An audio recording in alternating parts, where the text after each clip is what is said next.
แน่อยู่ทางประเพณีบ้านเฮาหรือว่าสปปลาวเฮากะสิมีเป็นเทียนเนาะทุกคนแต่บ่ฮู้ว่าเทียนนี้เมตที่พาไปถวายตอนเลิกหรือว่าไปจะมีเดี๋ยวถามแม่อีกเทื่อนึงแล้วก็มีขันบาตรเพื่อไปซื้อบาตรญาติน้ำตามที่ของประเพณีของลาวเฮาที่อันสืบทอดดำเนินเดี๋ยวมาตั้งแต่บูหานากาแล้วเนาะทุกคนเดี๋ยวพลินที่พาเบิ่งขันบาตรของพลินว่ามีพะเลอเด้เนาะทุกคนขันบาตรของพลินก็ชิมีมากมายเป็นนมเป็นข้าวเนาะก็คือข้าวนมข้าวอีเมลเอาไปแล้วก็มีนี่เนาะทุกคนขนมแนบหรือว่าขนมเทศแล้วก็มีขนมอันนี้แล้วก็มีปัจจัยเนาะมันจีแตกต่างจากฝั่งไทยน้อยนึงเนาะก็คือจิมีประมาณนี้เลยทุกคนขันบาตรของพลินแล้วก็มีน้ำยาแล้วก็เทียนเพื่อเอาไปถวายวัดเนาะเอาไปเพิ่นเคนอยู่วัดแต่อันนี้ก็คือขันบาตรของพลินอาจสิแตกต่างจากพี่น้องทางฝั่งไทยไปเน่จะน้อยนึงเด้อทุกคนนี่ประมาณนี้เด้อไปทุกคนเฮาสิพาทุกคนไปติดตามรับชมเบิ่งนำเดียวว่าฮีตของประเพณีอยู่ทางฝั่งลาวนี่เป็นแนวเลอเนาะทุกคนไปนี่ขันบาตรของเฮากะอยู่นี่แล้วทุกคนไปเดี๋ยวพลินสิพาทุกคนย่างไปวัดพุ่นเลยเนาะทุกคนเอ้ยย่างไปวัดเพิ่มไปเสื้อบาตรนำเดียวเด้อทุกคนไปทุกคนเดี๋ยวพลินสิพาทุกคนย่างไปวัดพุ่นเลยเนาะทุกคนคือวัดก็อยู่เก้อเฮิรนนี่แหละมีไก่จากเฮิรนของพลินออกไปนี่ขันบาตรของเฮา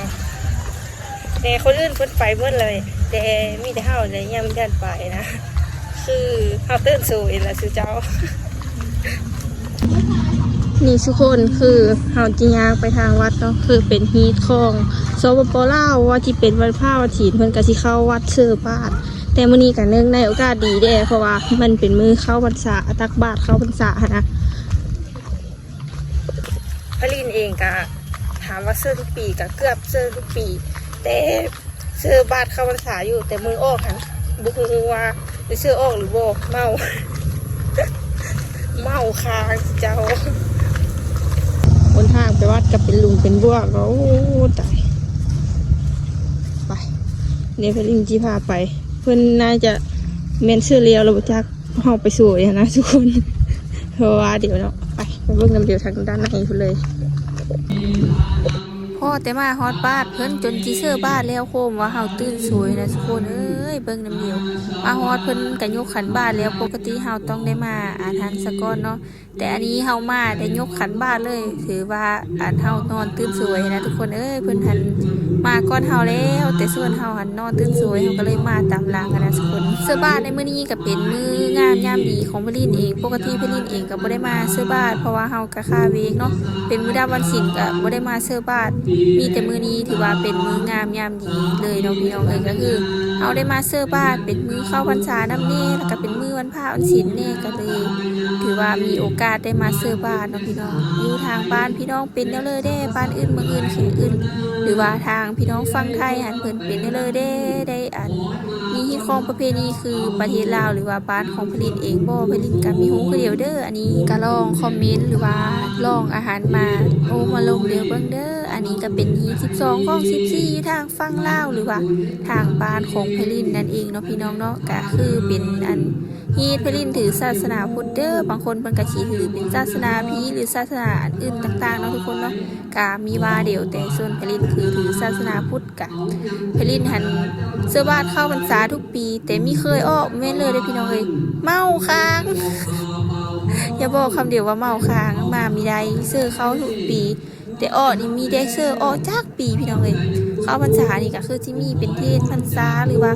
เสื้อบาตรญาติน้ำอะไรต่างๆเนาะแต่อันอยู่บ้านเพลินนี่มันจะมีอยู่3วัดแต่วัดนึงหันบ่มีเจ้าโหโจพระแล้วก็ยังแต่2วัดเพิ่นก็เลยเอ็ดแต่2วัดเนาะพี่น้องเนาะกันทุกคนเบิ่งภาพบรรยากาศไปน้ำเดียวคือตอนนี้ก็คือเพลินยกขันบาตรเพื่อที่อันถวายเครื่องอันที่เฮานำมาก็ที่มีน้ำส้มน้ำหวานขนมแล้วก็มีเป็นปัจจัยเนาะทุกคนเนาะเบิ่งภาพบรรยากาศไปน้ำเดียวว่าเป็นแนวเลยทุกคนเอ้ยที่เฮามาเสื้อบาตรก็คือว่าเป็นความซื้อหรือว่าเป็นศาสนาพุทธของเฮานี่แหละเป็นความเชื่อว่าเพราะเพิ่นเฮาก็เคยพาเอ็ดมาตั้งแต่บูหานากาศและพลินเองก็มีฮู้คือเดียวว่าเพิ่นอันนั้นเนาะเฮาก็มีความซื้อน้ำเพิ่นพ่อแม่พาเอ็ดพ่อเฒ่าแม่เฒ่าพาเอ็ดปู่ย่าตายายเพิ่นพาเอ็ดมาเนาะ ตั้งแต่เฮาเกิดมาเฮาก็เคยเห็นเพิ่นเอ็ดอันนี้มาแล้วเฮาก็สืบทอดวัฒนธรรมของเฮาต่อไปเนาะก็คืออันนี้เพลินเองก็เอาวัฒนธรรมตัวเองมาถ่ายทอดให้พ่อแม่พี่น้องเบิ่งหรือว่าวัฒนธรรมทางบ้านของเพลินมาได้ถ่ายทอดให้พ่อแม่พี่น้องทางบ้านได้เบิ่งแล้วก็ให้ชมนำเดียวว่าทางบ้านของเพลินเป็นอันนี้เพื่อแลกเปลี่ยนโครงหูนำเดียวนะทุกคนผู้เลอมีแนวเลิกก็สามารถคอมเมนต์มาหาเพลินได้เด้อหรือว่าทางฝั่งไทยเป็นแนวเลิกก็สามารถคอมเมนต์มาอินนำเพลินได้เด้อทุกคนอาทิโนถ้ามาบุญน้ำเดียวด้วยทุกคนเพลินว่าพิพาทการเลยเพลินต้องกราบขอโทษขออภัยหลายๆณจุดนี้นำเด้อส่วนตัวเพลินเองนี่ก็คือมีฮูคือเดียวเนาะเฮากะให้เอ็ดตามเพิ่นนั่นแหละทุกคนเพิ่นพามาเฮากะมานะแต่เพิ่นพาเอ็ดแล้วเฮากะเอ็ดเพราะว่าเฮาถือศาสนาพุทธเนาะผู้เลยถือศาสนาผีหรือศาสนาอื่นคือเพลินว่าแหละกะยาวาเดี๋ยวเด้อทุกคนเพลินจีเอาภาพบรรยากาศตอนยกขันบ้านให้พี่น้องเบิ่งเด้อทุกคนเบิ่งเดียวเนาะ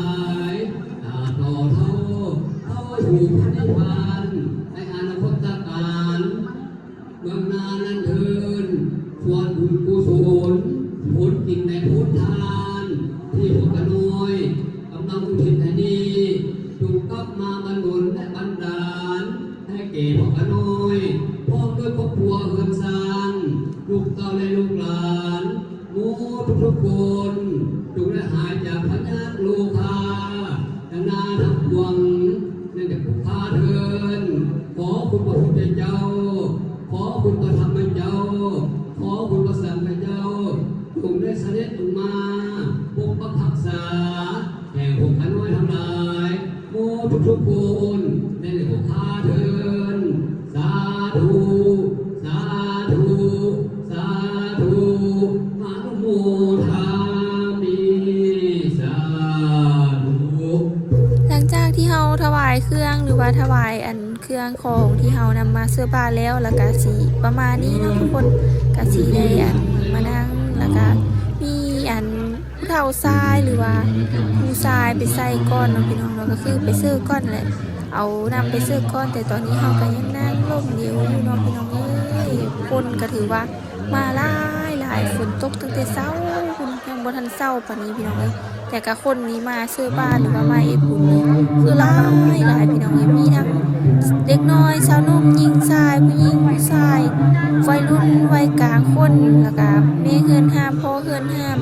ผู้บ่าวผู้สาวจากบ้านเนาะมาซื้อบ้านซื้อบ้านเดินน้ำเดียวนะทุกคนบ้านพลินก็สิเป็นประมาณนี้เด้อทุกคนคือผู้เราชายเพิ่นสิไปซื้อก้อนหรือว่าผู้ชายไปซื้อก้อนวัยรุ่นทรายเลยหรือว่าเพศทรายเนาะก็คือพลินว่าในเรื่องบ่ถือก็ต้องกราบขอโทษขออภัยหลายๆเด้ออันนี้ก็ถือว่าผู้หญิงก็สิแต่งตัวแบบเป็นระเบียบเรียบร้อยในจักหน่อยนึงผู้ชายก็แต่งตัวเป็นระเบียบเรียบร้อยจักหน่อยนึงเนาะผู้หญิงก็เกาผมเปี้ยงเพเข้าวัดเข้าวาเนาะพี่น้องเนาะก็คือเป็นมื้อดาววันศีลหรือว่าเป็นวันโชควันศีลคือมีงานจังซี่หรือว่าบ้านพลินจิเอิ้นว่าบุญห่อข้าวบุญอันนั้นอันนี้เนาะแต่อันนี้คือบ้านพลินจิเอิ้นว่าบุญเข้าวันษาพี่น้องคือแบบทางบ้านของพลินก็สิเป็นประมาณนี้เก้าผมเปียงเพเข้าวัดนุ่งสิ้นเนาะเฮาสิบ่ได้นุ่งทรงหรือนุ่งกระโปรงเข้าเนาะพี่น้องว่าสินุ่งกระโปรงเข้าก็สิมีแต่แม่มารแม่ปู่เนาะพี่น้องก็สิมีประมาณนี้แหละเอาทรายก็ใส่ทรงใส่อันนั้นเครื่องสุภาพเนาะเครื่องอยู่ในคันบ้านของพลินนี่ก็ตามที่พี่น้องเห็นเลยก็มีมากหน้าหลายตาเพิ่นก็มาซื้อผ้าซื้ออะไรเนาะทุกคนคือแบบมาหลายแฮงเนาะพี่น้องก็คือเต็มวัดเลยเต็มอารามวัดแล้วก็อยู่ทางนอกอีกโคตรหลายหลังจากที่ผู้ชายเพิ่นไปซื้อบ้านแล้วไม่ยิงเฮาก็หรือว่าคือผู้เฒ่ายิงเพิ่นไปซื้อก้อนเนาะพี่น้องเนาะก็คือเอาเป็นวัยรุ่นนุ่มก็ถ้าซื้อทางหลังก็ได้บ่เป็นเด้อนะพี่น้องก็คือเป็นแนวนี้เลยฮิตของประเพณีทางบ้านของพลินก็คือก็เอาผมเบี้ยงเพเข้าวัดเข้าวาเอ็ดตามฮี12ของ14ฮีนี้ของเกียงตามที่พ่อแม่เพิ่นเคยพาเอ็ดมาตั้งแต่น้อยพุ่นแหละเฮาเกิดออกมาเฮาก็เคยเห็นเพิ่นพามาเอ็ดอันนี้เฮาก็เอ็ดตามเพิ่นเนาะเพราะว่าคือไปลินว่าแหละเขาถือศาสนาเลยเฮาก็เอ็ดตามศาสนานั้นมีว่าเดี๋ยวเด้อทุกคนทางบ้านพ่อแม่พี่น้องเป็นแนวเลยแดก็สามารถคอมเมนต์มาอินนำเดี๋ยวได้เด้อพี่น้องลินกาขออนุโมทนาบุญขอให้พี่น้องทางบ้านหรือว่าอายน้องที่กำลังติดตามพลินหรือรับชมคลิปของพลินอยู่จงมีแต่สุขภาพแข็งแรง ร่ำรวยเงินทองความเจ็บจะได้ความให้ยามีแต่สุขภาพแข็งแรงเด้อทุกคนเด้อหลังจากที่เพลินนางท่าไปเดินเติมเท้าโอ้ยเสื้อบาแล้วเพลินเองค่ะที่ได้นำขันบาทขึ้นมายืนเทียนแถวเทียนเสื้อบาทเพิ่นเราพี่น้องเลยก็คือให้ตามที่12ข้อ14แล้วเด้อกับเพลินกับมูดอกเพราะว่าเฮากะเบิ่งหลังคนข้างหน้าเลยมีอยู่เจ้าโหจูผ้าเฮาก็ต้องได้ซื้อครบเนาะแต่บ้านของเพลินอยู่นี่ก็คือมี2วัดก็คือสิบ่ได้มาโฮมอยู่ถ้าว่ามีงานบุญงานศีลแท้ๆงานนี้แท้ๆก็ค่อยสิได้เข้ามาโฮมอยู่ที่วัดทางด้านนี้เนาะพี่น้องเอ้ยบ้านพลินที่มีบุญบั้งไฟบุญเข้าพรรษาแล้วก็หลายๆบุญที่แบบต้องมาโฮมที่วัดนี้ก็คือโอ้โหที่ว่าได้เลยเนาะแต่ก่อนวัดนี้ก็คือมีได้เป็นอันนี้เด้อคืออันนี้คือเพิ่นสร้างสาพัฒนาขึ้นมาเมื่อเด้อทุกคนเอ้ยอันนี้ก็สิเป็นงานบุญเข้าพรรษาเพิ่นก็สิถวายต้นถวายเทียนเข้าพรรษาแล้วก็มีกองเนาะบ้านพี่น้องสิเอิ้นนะเลยพลินอยู่แต่บ้านพลินมันสิเอิ้นว่ากองเนาะหลังจากที่พลินเสื้อบาทเสื้ออันเลยแล้วกะสิมานั่งท่าพี่น้องนั่งท่าคือคนอื่นเพิ่นไปซื้ออยู่ทางด้านนอกก็สิมีโฮงทานหลากหลายแฮงเนาะพี่น้องเนาะคือนำมาเป็นของถวายหรือว่าเป็นศรัทธาของผู้ที่มาเฮ็ดบุญอะไรพี่น้องเอ้ยส่วนตัวของพี่ลินเองก็คือนางท่าพี่น้องเอ้ยนางท่าฮับพรหรือว่าญาติน้ำทุกคนเอ้ยหลังจากนั้นเฮากะมานั่งเคียนต้นเคียนเครื่องถวายเลยน้ำเพิ่นเนาะเฮากะนั่งลงไปมาวัดนี้ก็คืออีกจะน้อยกะประมาณ19นาทีกะเบิดเลยพี่น้องเอ้ยเฮากะได้กลับมือซ่าแล้วสำหรับผู้เลอที่สิฟังเทศฟังธรรมต่อก็สามารถฟังได้หรือว่านั่งกินข้าวสามัคคีอยู่ทางวัดก็บ่เป็นเลยหรือว่าพี่ลินเว้าบ่ถูกก็ต้องขอโทษหลายๆเด้อพี่น้องเด้อคือพี่ลินเกินไปก่อนหน้านี้แหละคือวัดนี้แต่ก่อนมันมีได้เป็นอย่างนี้เนาะคือมันมีปัจจัยหรือว่าศาสตร์พี่ลินก็บ่ฮู้จะสิว่าคำเด้อเนาะก็คือพี่ลินบ่ฮู้สิอธิบายเป็นคำเว้านะทุกคนคือมันมีปัจจัยหรือว่าผู้ศรัทธาเพิ่นมาโฮมเดียวก็คือชาวบ้านทั้งนี้แหละผู้บ่าเพิ่นก็เลยว่าเก็บเงินทอนเงินมาเพื่อสร้างศาลาวัดนี้ขึ้นมาเพื่อมันถวายไปปุ๊บจักที่มีนี่เองพี่น้องเอ้ยก็คือเอาก็สิมีศาลาวัดกับมีแรงส่วนตัวของมันเองนี่จ้ะโดนเขาได้มาเข้ามาวัดก็รู้สึกว่าแปลกตาจะน้อยนึงเพราะมันมีค่าเบียร์นะผู้ว่าที่มาในแบบน้ำลือสินะพี่น้องเอ้ยก็คือโดนค่อยได้มาเทื่อนึงคันบ่จัดงานบุญเยอะเด้ๆพี่กับบ่ได้มาแต่ว่าวันพระวันศีลซื่อๆนี่เป็นกับบ่ได้มาเนาะพี่น้องเนาะเบิ่งอลาวัดก็คือเอาผู้ติดตามมาลิ้นก็น่าจะเห็นคลิปแล้วเนาะก็คืออลาวัดแต่ก่อนที่บ่ได้เป็นแนวนี้บ่ได้มีอันนี้ขึ้นแต่ก็มีผู้ศรัทธาหรือว่าเจอบุญเนาะเพิ่นก็ได้โฮมเงินกับความเยอะคือมาไปหรือว่าสร้างสาพัฒนาวัดแห่งนี้เนาะพี่น้องเอ้ยทุกคนนอกเรื่องไปหลายแล้วตอนนี้พี่ลินกะสิพาทุกคนมาเบิ่งวัฒนธรรมหรือศาสนาของบ้านของพี่ลินนั่นเองเนาะพี่น้องก็คือหลังจากที่เราถวายอันเดอร์ไปแล้วนะคะเราก็จิมานั่งฮับพรเนาะญาติน้ำฮับพงฮับพรเนาะพี่น้องเอ้ยเพื่อถวายเครื่องที่เฮาซื้อบ้านไปนั่นแหละทุกคนเอ้ยนางฮับพรนางฮับนั้นแล้วเฮาก็สิญาติน้ำฮับพรอีกเทื่อนึงเนาะพี่น้องเนาะก็คือทางบ้านพี่น้องที่เป็นแบบนี้บ่หรือว่าบ้านอื่นเมืองอื่นแขกอื่นที่เป็นแบบนี้บ่หรือว่าเป็นแบบเดิมก็สามารถคอมเมนต์เข้ามาอินนำไพลินได้เด้อพี่น้องเด้อส่วนตัวของไพลินหรือว่าบ้านของไพลินเนี่ยเป็นแนวนี้เนาะพี่น้องเนาะแต่ถ้าว่ามือเลยไพลินเองพอมีนิดนึงหรือว่าน้อยนึงไพลินก็อยากเฮ็ดโรงทานเนาะอยากเฮ็ดโรงทานอยู่ในภายในบ้านแหละแต่ตอนนี้หันกำลังทรัพย์เฮาก็ยังมีทันหลายก็ฝากทุกคนเป็นกำลังเจอเพลินเด้อทุกคนเอ้ยบางเทื่อบางทีเพลินอาจจะมีโอกาสมาเอ็ดคือเพิ่นก็เป็นได้เนาะพี่น้องเนาะก็เฮาก็ซัวหอมด้วยเสื้อกันเอาบุญนำกันเด้อพี่น้องเด้อมื้อนี้ก็คือเอาเพลินเอาบุญมาฝากพ่อแม่พี่น้องทางบ้านเบิดทุกคนบ่แม่นแต่ตัวเพลินเองผู้เดียวได้เอามาฝากเบิดทุกคนบ่ว่า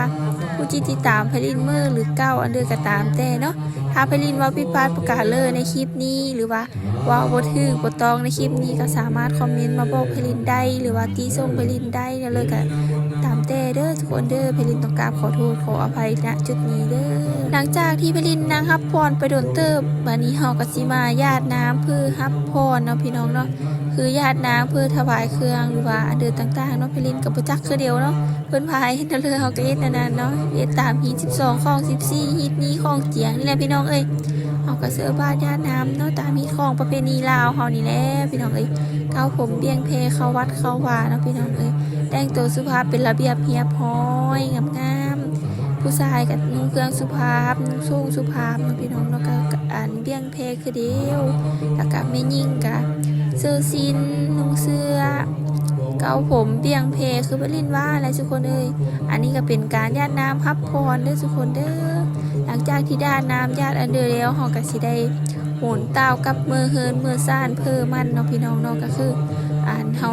ญาติน้ำแล้วเนาะพี่น้องญาติน้ำแล้วญาติอันเดอแล้วพุ่นแหละทุกคนเอ้ยแต่ส่วนตัวของพลินนี่ญาติแล้วก่อนหมู่เลยคนอื่นยังมีแล้วแต่ส่วนตัวของพลินนี่แล้วพี่น้องเอ้ยหลังจากที่ญาติน้ำมาเลยแล้วผู้คนหรือว่าบางตาหลายตาที่อยู่ภายในวัดนี้ก็สิพาเดียวโหนเต้าคืนมือเฮินมือซ่านเพิ่มมันเนาะก็คือ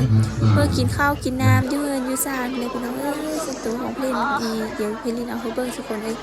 เกิบก็คือมาพี่น้องเอ้ยก็คือโซหาเกิบที่ไปที่มือเฮินนี่ก็คือย่างบ่เห็นได้พี่น้องเอ้ยคือหลายแฮ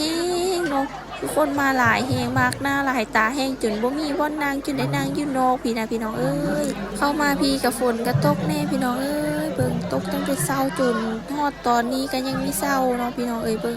พอมาฝนตกแฮงพี่น้องตอนเช้าหันแฮงบ่เบาเลยพี่น้องคือฝนตกเช้าแล้วก็แฮงตกตั้งแต่เมื่อคืนเนาะเป็นจังซี่ทุกปีเลยพี่น้องเอ้ยคือกับพลินเลยเข้าพรรษาทุกปีแต่กับบ่มีออกอะไรทุกคนเอ้ยเนาะอากาศประมาณนี้เด้อพี่น้องเด้อก็คือมีมากหน้าลายตาพุ่นชานุ่มยิงทรายเนาะทุกคนก็คือมาหลายแห้งหลังจากที่พลินนอกเรื่องไปลายพลินกะออกมาฮอดน้องแล้วพลินกะจีเด็ดเปิดไม้เพื่อก้าวบอกเจ้าแม่ธรณีหรือว่า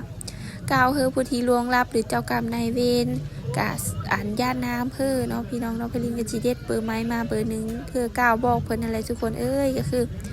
อุทิศส่วนบุญส่วนกุศลเฮอละลายย่างให้มันหนุนนำชีวิตชีวิตเฮาดีขึ้นตามความเชื่อ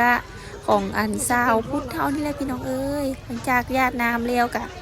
สิออกมือเฮินมือซ่านเนาะพี่น้องเนาะเพิ่นกะบางคนผู้อยู่ไกลเพิ่นกะสิเอารถจักรมาผู้อยู่เคอกะคือพลินกะย่างมาบางคนเพิ่นกะสิเอารถเยอะมาเนาะ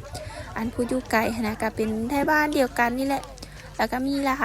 ลายคนเนาะพี่น้องเนาะตอนนี้ก็คือฝนกันยังยิบอยู่แต่หากบางคนกับบ่มีคันจ้องหรือคันห่มกะสิได้ตากฝนเมื่อคือพลินนี่แหละพี่น้องเอ้ยแต่ถามว่าฝนแห้งบ่ก็มีแห้งพอปะเลยค่อยๆยังพี่น้องเอ้ยแต่กะมีเป็นเพลอเนาะพี่น้องเนาะซ้ำนี้มีพอปีกยอดอกแต่กะทุกคน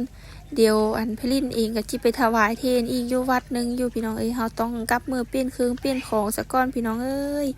ส่วนตัวของพลินนี่ก็ยังมีอาหารอยู่เพราะว่าพลินถามเมแล้วเนาะไปทุกคนก่อนเฮาสิไปวัดนอกพลินก็ขอตัวย่างกลับเฮือนกลับซานซะก่อนเด้อทุกคนเด้อเอาไว้ไปเจอกันอีกเทื่ออยู่เฮือนเด้อทุกคนมาทุกคนตอนนี้เฮาก็มาที่วัดแล้วเนาะทุกคนอันนั้นก็เป็นพิธีกรรมทางศาสนาอีกอย่างนึงของสปป.ลาวนะทุกคนบางคนมันก็อาจจิแปลกจือ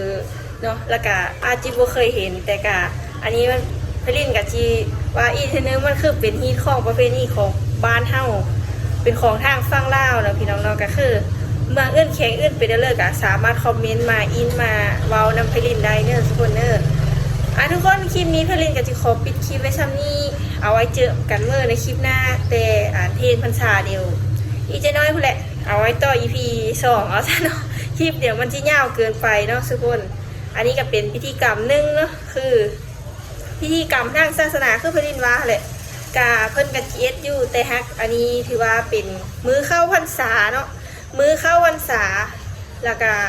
อีกจังน้อยอีกจัก3 เดือนเนาะก็คือจิออกพรรษาลาพระเจ้าคือช่วงนี้ก็คือก็เล่างดวีซะก่อนแต่โทนี่ก็คือยังงดมีเทินได้เด้อเนาะแต่ก็จิพยายามเอ็ดหั่นล่ะทุกคนผู้เลอเอ็ดได้ก็ถือว่าดีเจอนำแต่ผู้เลอเอ็ดมีได้ก็บ่เป็นเลอเนาะทุกคนทุกคนอยู่ทางฝั่งลาวก็สิเป็นประมาณนี้เพิ่นก็ได้ถ่ายทอดหรือว่า เอาบรรยากาศอยู่ทางฝั่งลาวคือพ่อแม่พี่น้องทางบ้านเฮาในเบิ้งน้ำเดียวอยู่ทางบ้านของพลินเป็นแบบมีแต่บ้านอื่นบางอื่นแข่งอื่นพลินบ่ฮู้ดอกว่าเพิ่นเอ็ดแนวเลยแต่ทางบ้านของพลินคือแบบหันเนาะทุกคนเนาะอ่ะสำหรับวันนี้คลิปนี้พลินก็จะขอตัวลาพี่ลาน้องไปก่อนเอาไว้เจอกันเมื่อใน EP 2เนาะคือEP 2นี้พลินจีไปอีกวัดนึงคือเอาเทียนไปถวายก็คือบ้านพลินนี้มันจะมีอยู่2วัดแต่วัดนั้นหันจะเป็นวัดอยู่นอกเนาะทุกคนวัดอยู่บ้านของพลินเอาตรงๆเลยก็คือมี3วัดแต่เซอร์บ้านหรือว่าเอสต่างๆก็คือมีแต่2วัดเนาะทุกคนเนาะไปเดี๋ยวเอาไว้เจอกันในคลิปหน้าหรือ EP 2เนาะทุกคนเนาะสำหรับคลิปนี้ก็จบคลิปไปเพียงสำนี้อย่าลืมฝากกดไลค์กดแชร์กดติดตามเพื่อเป็นกำลังใจให้พลินเอ็กซ์เพื่อนๆนำแน่เด้อทุกคนบาย